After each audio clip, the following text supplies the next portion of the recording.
The film version of Stephen King's novel The Green Mile, which was directed by Frank Darabont and released in 1999, is still considered to be among the most emotionally resonant and visually frightening films of its period. Audiences were left with a profound impact as a result of the film's compelling themes, which included miraculous grace, atonement, and issues of injustice. The cast and crew of The Green Mile have disclosed a multitude of lesser-known facts that enrich our appreciation for the film. These insights go beyond what audiences witnessed on screen in the theatrical version of the film. A unique glimpse behind the scenes of this Hollywood classic is provided by these revelations, which include information regarding casting decisions, physical transformations, animal training, emotional preparation, and historical authenticity. The unanticipated selection of John Coffey for the role. John Coffey, the kind-hearted giant who possesses incredible healing abilities, is one of the most memorable characters in the history of the movie. Although it may appear to be impossible to conceive of anyone other than Michael Clarke Duncan playing the role at this point, the process of casting him was everything but smooth. Because he had primarily appeared in supporting roles, Duncan was a relatively unknown actor at the time. On the other hand, his co-star in the film Armageddon, Bruce Willis, strongly suggested him to director Frank Darabont after noticing that Duncan had the emotional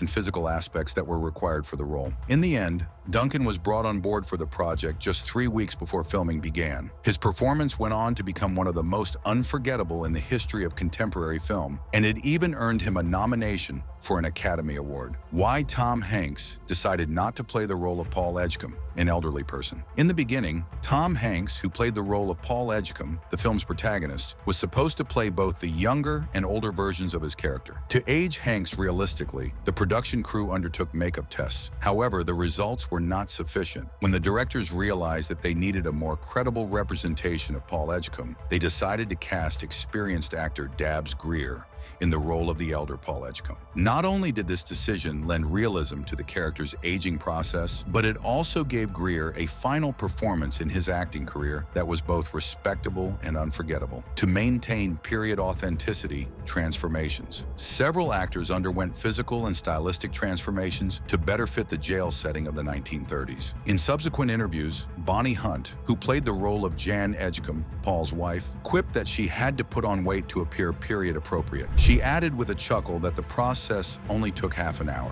While this was going on, Michael Clarke Duncan decided to temporarily stop lifting weights for the duration of the shoot. He made a conscious effort to reduce the size of his strong physique to get a more organic appearance. This was done to portray the character of a destitute African-American guy who wandered around in America during the Great Depression. Authenticity was imparted to the visual storytelling through the use of these delicate changes. To make the giant appear even more massive, the directors wanted Duncan to appear even taller and more formidable on screen, even though he stood at an outstanding height of 6 feet 5 inches. Several devious strategies were utilized by them to accomplish this outcome. Doorways and furniture were constructed by set designers to be slightly of a lower scale than the standard. To enhance Duncan's stature, the camera angles were deliberately selected, and he was frequently shot from below while using forced perspective. Using these tactics, the mythic quality of John Coffey's character was successfully elevated, and this was accomplished without the use of any digital effects. As the emotional center of the set, Tom Hanks plays a pivotal role. The off-screen presence of Tom Hanks was a reflection of the unassuming power that his character possessed. Every Friday night, Hanks provided the whole cast and crew with catered meals. He is well known for his generosity and his ability to foster a sense of camaraderie. One of the factors that contributed to the true chemistry that was observed among the actors was the gesture that helped to create a familial feel on set. Hanks, according to many who were engaged in the production, provided an emotional anchor for the production, balancing the film's weighty subject matter with his warmth and leadership.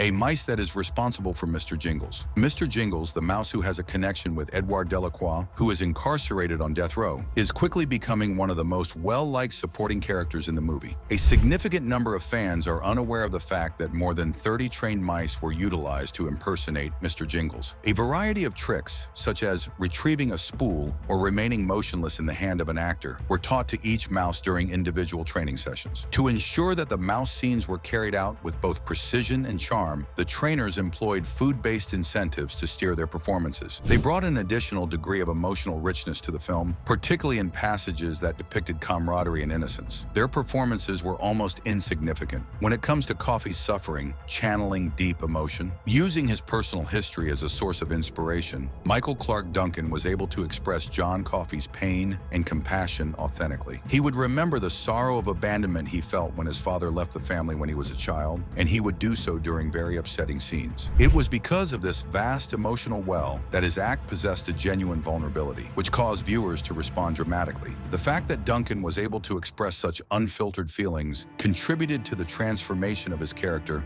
from a simple representation of kindness into a fully formed and tragic figure. Michael Jeter's Cajun masterpiece is a masterpiece. Michael Jeter, who played Edouard Delacroix, went to tremendous measures to portray his character, a Cajun convict with a tragic storyline. He showed a lot of dedication and effort. To perfect the regional accent, Jeter enlisted the services of a dialect coach and immersed himself in the distinctive speech patterns of southern Louisiana. During one of the most moving scenes in the movie, Jeter improvised by reciting the Hail Mary prayer in Cajun French. This occurred right before Delacroix was put to death. A significant impression was made on both the audience and the filmmakers by this unscripted contribution, which provided emotional realism to the scenario and left a lasting memory on both parties. Accuracy in the past and subtle adjustments are both important. To recreate the 1930s accurately, the production team paid a tremendous deal of attention to detail. An example of such a particular aspect was a crucial scene in which the convicts saw the musical Top Hat, which was performed by Fred Astaire and Ginger Rogers. Because the film wasn't released until 1935, the novel's initial setting, which was published in 1932, was modified slightly to ensure that it was historically accurate. It is possible that the ordinary viewer will not notice these alterations, yet they are a reflection of the filmmaker's dedication to creating immersive content. It was based on historical images and records of Old Sparky,